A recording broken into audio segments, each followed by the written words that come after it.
Кая гына гомер итсәк тә, һәммәбезнең үз тормыш казаны бар. Ерактагы якын кардәшләр, якындагы кызыклы шәхесләр, күрнекле кешеләр, танылган һәм танылмаган талантлар. Очрашып күрешәбез, сөйләшеп серләшәбез, шаярып көлешәбез. Без һәр вакыт куйда, күп вакыт юлда. Кузгалдыкмы? Киттек әйдә!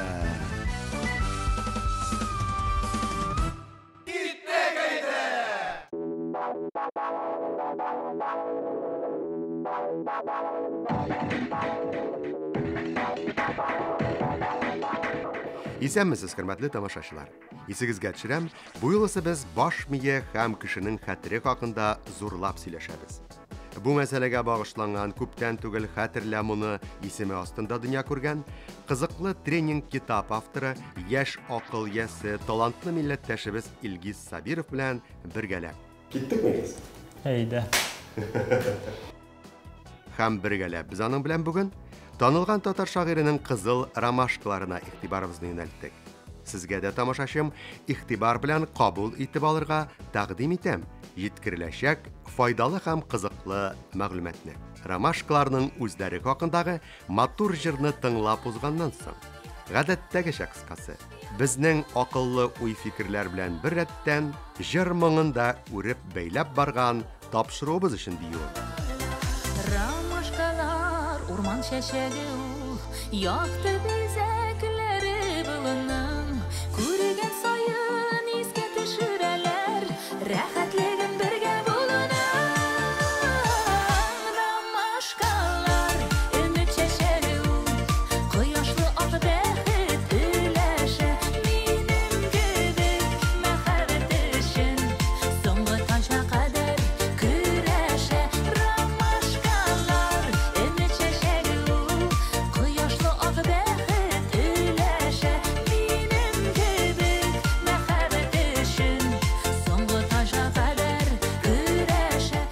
Хөрмәтле тамашачылар, Илгиз Сабиров интернетта инде күп тапкырлар рус телендәге шигырьләрне тиз генә ятлап алу хакында дәресләр биргән. Әмма без аңа бүген татарча шигырь тәкъдим иттек. Ул безгә таныш шигырь Кызыл ромашкалар. Ничек итеп тиз генә ятлап алырга икән бу шигырьне? Аңлатыгыз. Стихотворение «Кызыл ромашкалар». Иртәнге таң нурыннан уянды ромашкалар, елмаеп хәл сорашып, күзгә күз караштылар. Очень просто. Первый шаг. Нужно прочитать стихотворение, 4 четверостишья, и понять его. И кончадом нужно брать каждую строчку в четверостишье и превращать первое слово в картинку. Иртәнге таң нурыннан. Иртәнге беренче сүз. Әйе. Рәсем ясыйбыз. Иртә. Солнце. Кояш. Кояш. Нарисовали, теперь надо представить в уме и 3 раза проговорить строчку. Шигырьнең икенче юлы уянды ромашкалар булгач, без Илгиз белән уянды сүзеннән чыгып, караватны төшердек рәсемгә. Шул ук үзебез булдырган кагыйдәдән чыгып, 3нче ел елмаепка башлангач, ерык авызны да ясап куйдык. Һәм 4нче елны күзгә күз әйдәп барган искә алып, күзен дә төшердек кагазга. Хәзер 3нче адым. Шигырьне алып куябыз. Хәзер карыйбыз рәсемнәргә, пытаемся вспомнить. Иртәнге таң нурыннан. Уянды ромашкалар. Елмаеп. Не вспомнили? Подсмотрим. Елмаеп хәл сорашып. 3 раза еще раз проговорим. Елмаеп хәл сорашып. Елмаеп хәл сорашып. Елмаеп хәл сорашып. Елмаеп хәл сорашып. Күзгә күз караштылар. Иртәнге таң нурыннан уянды ромашкалар. Күзгә күз юк. Елмаеп хәл сорашып. Күзгә күз караштылар. 4нче адым. Закрываем безнең рәсемнәрне и вспоминаем по памяти. Кояшны күз алдына китерәбез. Ага. Һәм вспоминаем. Иртәнге таңнан Ие. Икенче рәсем. кроват. Карават. Уянды ромашкалар. Мгм. Елмайып. Елмайып. Хәл. Хәл Сөз. белешеп. Елмайып хәл белешеп. Күз. Күзгә күз караштылар. Ие.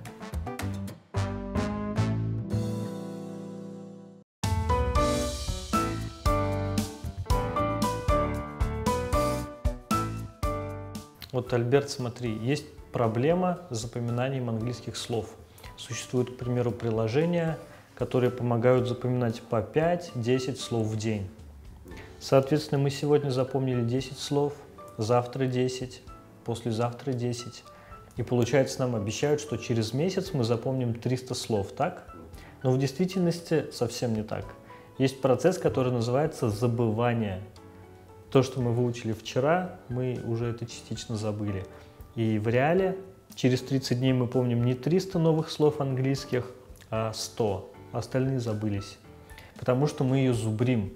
Не нужно зубрить, это долго, мозг получает стресс от зубрежки. Вместо этого можно воспользоваться образами и запоминать буквально за один взгляд новые английские слова. Например, слово «кулак». Переводится fist. Как я уже ранее сказал, чтобы запомнить английское слово или вообще любое другое слово, нужно слово превратить в картинку. На какую картинку похоже слово fist? Например, фисташки. Похоже на фисташки? Фист, фисташка. В таком случае представим просто себе в уме кулак, и в нем много фисташек. Просто представим в уме это и 3 раза проговорим. Фист, фист, фист. Вот и все, мы запомнили слово. Зубрили мы его? Нет. Запомнили? Да. Яшьтәшләрем арасында да үземнән күпкә яшьрәкләрдән дә ишеткәнем бар зарлануларын хәтер начар дип. Өлкәннәр хакында әйтеп тә торасы юк инде. Идән чыгып китү белән онытыла. Әллә бикләдем ишекне, әллә юк, әллә сүндердем утны, әллә юк, газ плитәсе, үтүк белән дә шул ук хәл. Кайбер тамашачылар хәзер минем сүзләр көенә үзләрен искә төшерәләр ахры. Тагы телефонын, күзлекләрен яки ачкычларын кая куйганын оныта ешкына замана кешесе. Автомобиленең парковканың кай тирәсенә куюы да истән чыга кайчагында. Һәм моның сәбәбе, дуслар, тулысы белән картаюда да, баш миенең аруында да түгел икән. Безнең тапшыру герое нәкъ менә шундый фикердә тора. Санап киткән хәтәр булган хәтерсезлеккә каршы көрәшү өчен бүгенге дөньяда 2 төр ысул яшәп килә. Сез аны, хөрмәтле тамашачым, бәлкем үзегез дә беләсездер һәм тормышта да куллана торгансыздыр. Алдагы мәгълүмат моны белмәгән һәм ишетмәгән кешеләр яки онытып җибәргәннәр өчен. Искә алган хәтерсезлекне киметүгә юнәлтелгән ысулларның беренчесе бик гади. Һәр әйбергә фатир йортта үз урынын булдыру. Менә мәсәлән, ачкычлар өчен махсус ачкычлар киштәсен алып кую зарури, ягъни ключница дию. Ачкычларны һәр вакыт бер урында саклау, аларны кирәк чагында баш миләрен почти эшкә җитмичә генә үрелеп алырга мөмкинлек тудыра. Хәтернең бу очракта бөтенләй кирәге калмый диярлек. Икенче ысул бераз баш миләрен тибрәндерү, эшчәнлекне таләп итә. Игътибарны конкрет әйбергә юнәлтүне сорый. Әмма моңа өйрәнү һич авыр эш түгел икән. Менә мәсәлән, ишекне бикләгәндә, үтүкне сүндергәндә һәр чак үзең уйлап тапкан бер сүзне берничә тапкыр кабатларга кирәк. Мисал өчен, ишек бикләгәндә әкияттә сыман сим-сим яптым дип кабатларга була. Эшне җиңеләйтеп, бикләдем дип кабатлау да җитә берничә тапкыр. Ачкычны ишек замалгыннан тартып алганда яки сүндердем дип җырлап көйләү сүз үтүк хакында барганда, мондый сүзле хәрәкәтләр кешене аның баш мие бик тә яратып кабул иткән автоматик режимнан чыгара. Аның игътибарын уята һәм кирәк якка таба юнәлтәчәк дип аңлата тапшыру герое. һәм менә телефон номерларын, башкарырга килеп куйган эшләр исемлеген, төрле идеяларны истә калдырып, баш миен чүпләмәскә тәкъдим итә тапшыру герое. Бу өлкәдә эш итүче белгечләр фикеренә таянып. Кирәк булган телефон номерын махсус телефон китабыннан алып куллану күпкә уңайлы һәм уңышлырак була ди. Башкарырга планлаштырган эшләр хакындагы юк-бар мәгълүмат белән дә хәтер тартмаларын тутыру акланган эш түгел. Ә идеялар алар бүген бер, иртәгә икенче, тиз арада үзгәрүче планнар рәтеннән дигән фикердә Илгиз Сабиров. Шуңа да мондый төр мәгълүматны туплап, миләрне эшкә җигеп, хәтерләп тормау хәерлерәк ди. Илгиз Сабиров хәтерне яхшырту максатыннан чыгып булдырган махсус, өлкәннәр өчен аеруча кулайым техника хакында да сөйләде безгә. Бүгенге көнгә дөньяда уңышлы һәм нәтиҗәле булган бердән-бер эффектив техника ысул эшләп килә дип таныштырды ул, һәм аны куллану өчен көн саен нибары 15 минут вакыт җитә икән. Есть техника, называется Dual and Back. Это единственная в мире проверенная техника развития мозга. Она мозг развивает, память невероятно сильно улучшает, старение мозга останавливает, замедляет. И несмотря на то, что в интернете существуют тысячи разных приложений, которые обещают увеличить скорость мозга, скорость мышления, улучшить память и бла-бла-бла, все такое, это все не доказано, не работает. Вот это единственная технология, которую действительно проверили в медицинских школах и активно применяют и лечат даже ею людей. Суть проста. Перед нами поле 9 квадратиков. Мы нажимаем старт, и нам будут закрашивать одно поле и говорить какой-то звук. Слушаем. L. C. Вот. Сначала показали здесь и сказали L, потом показали здесь и сказали C. Это все надо запоминать. То есть суть в том, что мы должны запоминать, было ли что-то один ход назад. C. Попробуем на практике. C, Q. Q, K. K, пока ничего. R. T. C. О, вспоминаем, один ход назад было, по-моему, H. C. Или 2 хода назад. Раза 3 сыграть, получаем просто невероятно огромную тренировку мозга. Тарих кебек фәннәрдәге күп санлы даталарны истә калдыра алмыйча иза чигүче укучылар өчен дә химия дәресендәге Менделеев абзыйның 118 элемент матдәсен үз эченә алган таблицаны яттан белергә, физика, җәмгыять белеме, телләр белән бәйле фәннәрдә уңышларга омтылучылар өчен дә киңәшләре җитәрлек тапшырып йөргән. Минем татар телен кыска вакыт эчендә җиңел һәм җайлы гына итеп үзләштерү хакындагы киңәш теләккә дә ул рәхәтләнеп, әйе, без булдырабыз дигән оптимистик җавабын тотты. Көтәбез диясе генә кала. Булай булгач, ышанып һәм зур өметләр баглап үзенә бу өлкәдә дә. Илгиз, китап белән белгәнемчә, быел бит әле синең өчен үзенчәлекле бер юбилей да. Хәтер темасы белән шөгыльләнә башлаганга 10 ел булган. Ничек каршы алырга җыйнасың инде аны? Бүгенгәчә шәй артындамы? Әллә яңа бер китап язып, нәшер итеп, хайпанешмы тагын бер кат? Так вот, только книгу написал, только вышло в январе, можно сказать. Пока хватит, надо передохнуть год. Өлгермисең инде алайса. Әйе. Ну, планнарда бармы соң тагын инде? Да, в планах есть написать еще много книг. Шундый ук хәтер белән бәйле. Да. И по скорочтению, и потому, как быстро учиться в школе, как быстро учиться взрослым людям навыкам для работы, к примеру.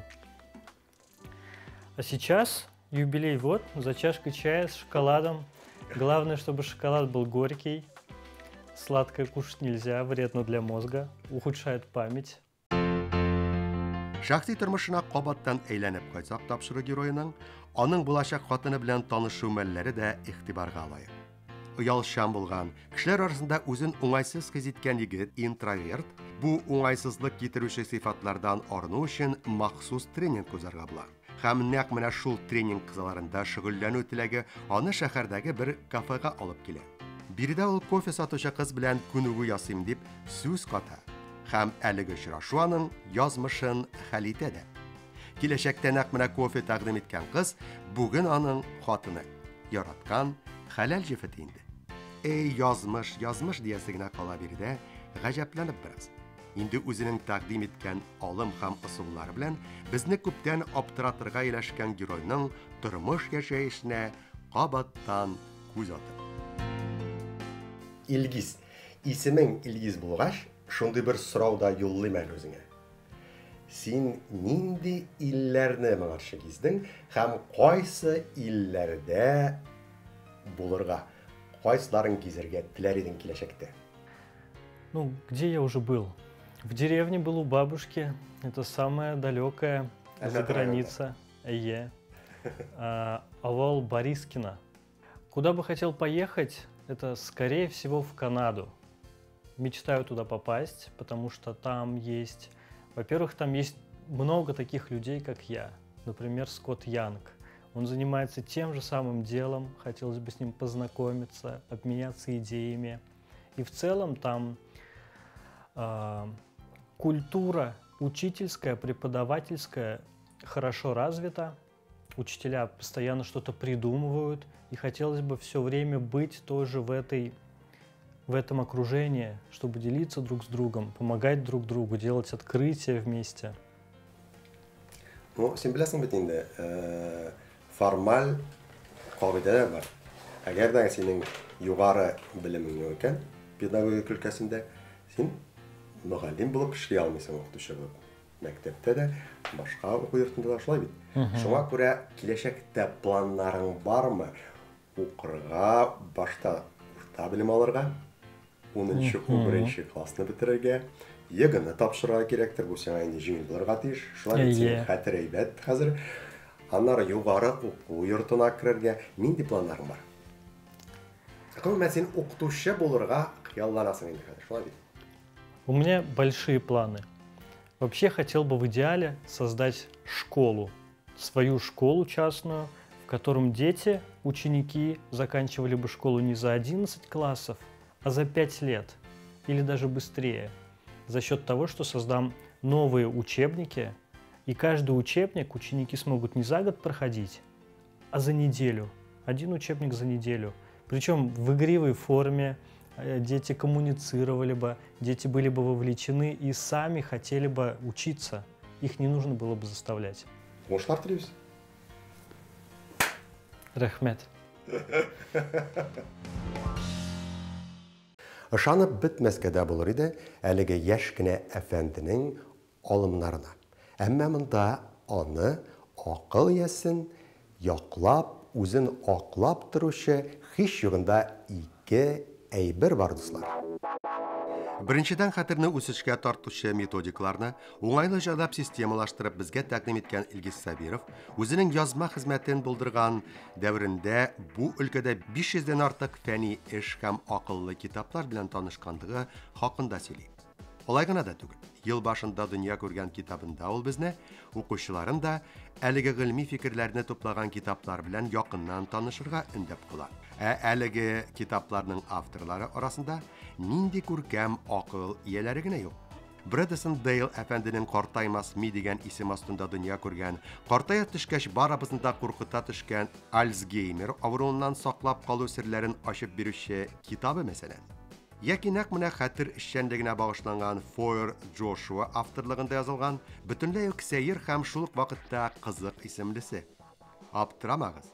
Эйнштейн ой буйлап йөри яки сәяхәт итә дип тәрҗемә итсәң дә ярыйдыр әлеге китапны. Эштәлеген якыннан белмим, укып чыгарга өлгермәдем хәзергә, исеме прямо-таки могҗизага тартып тора. Шулай бит. Сузуки Венди һәм Фицпатрик Билли каләме астыннан чыккан, мигә гашык булган сәер кыз хакындагы хикәяне дә тәкъдим итә безгә хәтер белгече. Бу әдәби үк булмаган әсәрдә, кстати, нейробиология өлкәсендәге белемнәрнең мөхәббәткә дә, бәхеткә һәм тормыштагы уңышларга да турыдан-туры мөнәсәбәте булганлыгы тасвирлана. Тагы бер китапны укып танышырга тәкъдим итә безгә тапшыру герое. Хәрледеннең «Акыллырак бул» исемлесе. Һәм бу мөрәҗәгать бер үк вакытта акыллы киңәш тәхире.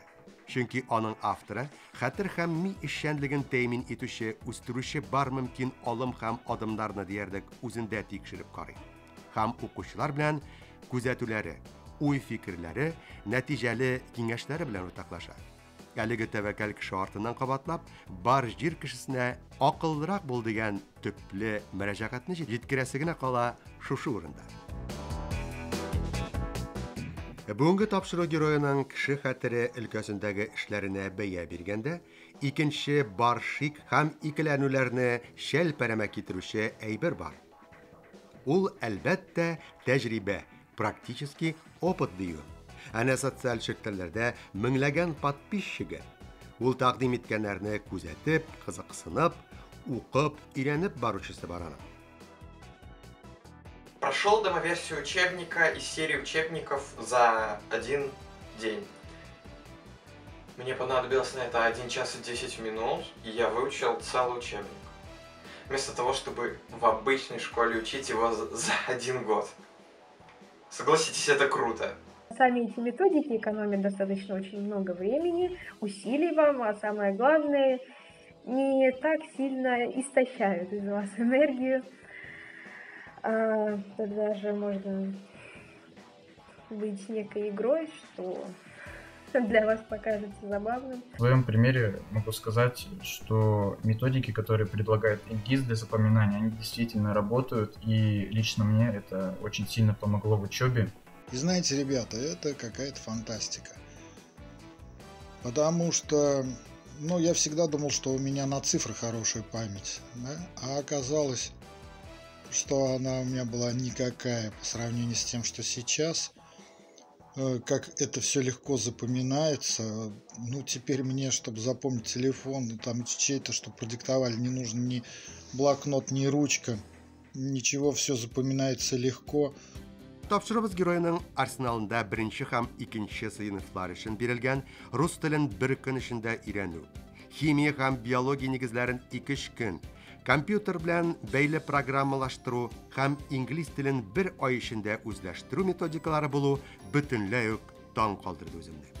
2019 елда ул шулай ук мәктәп программасындагы дәресләрдә бирелгән материалларны хәтерләп калуга багышланган укучылар үзләре өйрәнә алырлык «Взлом обучения» дигән исем астында дөнья күргән үзенең махсус курсларында булдырган. Мин моның татарча тәрҗемәсен ясарга да шикләнәм, дуслар. Сындыру мәгънәсен биреп диюм. Хәер, тәрҗемәсен ничек кенә ясамамының, барыбер асылын күрсәтеп булмас ахыры. Татарчада. Шулай бит, дуслар. Хәтер мәсьәләсе безнең геройны гына кызыксындырмай билгеле. Инде 2018 елдан ук Россиядә мәсәлән кеше хәтерен спорт белән берләштерүче федерация эшләп килә. Әлеге федерация оештырган чемпионатларда катнашучылар цифр саннар, төрле сүзләр, исемнәр, йөзләр һәм картиналарны тиз арада хәтерләп калуда көчләрен сынашалар. Камил булган хәтер кеше алдында зур мөмкинлекләр ача. Аңарга яшәешен бай эчтәлекле, күп һәм матур мәгълүматлы итеп кырырга ярдәм итә ала. Баш миендә җигеп эшләргә дию. Мондый нәтиҗәләр ясау өчен айрым белгеч булуда, махсус укып, зурлап белем алуда кирәк түгел икән лабаса. Ни бары үз өстеңдә бераз эшләү. Көн сайын 15-20 минут дәвамында күнегүләр ясауда җитә. Акыллы фикерләр турында әңгәмә корып арганнан соң, Илгиз безгә тагы үзенең 2 фикерен дә бирде. Җиңүгә ирешер өчен теләп кенә калырга түгел, эшләргә дә кирәк икән, эш башкарырга да. Һәм тагы моны киләчәктә, каядыр ерак киләчәктә түгел, бүген һәм биредә, нәкъ менә бүген биредә эшләргә кирәк икән. Ышаныргамы, тулысы белән ышанып бетмәскәме, бүгенге тапшырубыз герое җиткергәннәргә кулланыргамы, кулланмаскамы ул тәкъдим иткән ысул алымнарны, монысы һәр кешенең шәхсән үз эше. Үземнән исә әйтәсе килгән шул. Кайчагында мөгъҗизаларга тиң шын барлык, кешелек дөньясына файдасы булырдай гыйльми ачыш белемнәр һәм яшәешебезнең сыйфатын яхшыртуга таба юнәлтелгән кагыйдә һәм ысулларның кемнәргәдер кирәк булып, ярап куюы да бик ихтимал тормыш иткәндә дигән игелекле фикер теләктән чыгып, әзерләнде бүгенге хәтер белән бәйле чыгарылыш. Үз хезмәтен алга сөрүче кызыклы тапшыру герой. Аның тормыш юлы белән танышу да канәгатьләнү китергәндер үзегезгә. Минем бу хакта тырышып һәм кызыклап сөйләвем дә битараф калдырмагандыр дигән ышаныч өметтәбез, тамашачы дусларым. Һәм бүгенгә пока-пока һәммәгезгә. Яңа, төрледән төрле танылган һәм танылмаган, әмма һәр вакыт лаеклы һәм кызыклы геройлар белән очрашканга кадәр. Исән сау булыгыз.